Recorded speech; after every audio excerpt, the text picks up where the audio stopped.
Well, I'm joined now by Seth Schachner, who's the Managing Director of Strat Americas, which specialises in advising clients on media and technology partnerships. Is this feasible? What does this mean, and how is Hollywood reacting today? It sounds a little half-baked at the top level, basically. Not sure anyone's totally sure what President Trump was referring to, but it sounds like it's the production side, the actual filming and producing of movies or even television shows overseas.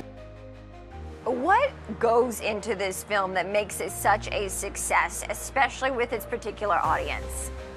Couple things. I mean, this one hit like absolute gold with Gen Z, right? Younger demographic that I think a lot of the studios out here and streamers are struggling to figure out. Some stuff has really worked with it. Some stuff hasn't at all. They don't seem to care about Snow White and some of the older properties. But the other piece of it is just gaming. You know, this is an area that has not only gotten increasingly cooler, but has gotten a lot more attractive, you know, financially as kind of the core of the music industry, you know, is, you know, kind of focused on streaming, which is slowing down a little bit. Artificial intelligence is changing so much. We want to know what it means for music. What are the pros and cons to it? How do you see it? I will tell you, Maria, I think the AI ecosystem that the labels and artists are trying to build is actually pretty promising right now. And it really isn't just about sort of these sound alikes. It's about a lot of different tools that can help records and help artists and help producers create. What does music mean to your business? And, you know, thinking about all these new forces, how's it shaping stuff? What's the most effective way to work with these interests in pop and entertainment to build inclusive economies? Now tell me about how does this universal Spotify deal reshape the music industry's 2.0 model? This new one impacts songwriters first and foremost. I think the concern is just longer term for the labels and all the rights holders about setting the right precedents legally so they can grow and see, you know, AI music as a business right now. Some influencers are clearly doing it really well. Yeah, and I'm definitely not in the demo. That's probably the expert on influencers with the younger kids, but, you know, Charlie D'Amelio, Addison Rae, even the older skewing stuff. I mean, the Kardashians are influencers. Taylor Swift's an influencer.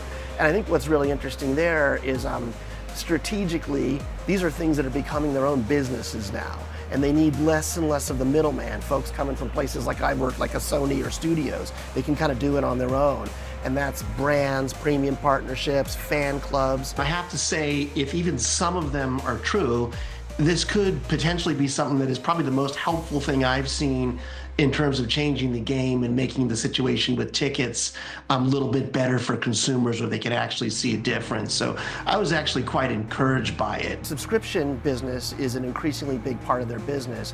You know, to me, when I look at digital businesses, you got to have a couple of engines. It's interesting. They are so big and broad and multi-platform and successful, so I totally agree with you on the younger ones, particularly the ones that follow Mr. Beast and all the influencers we'll talk about.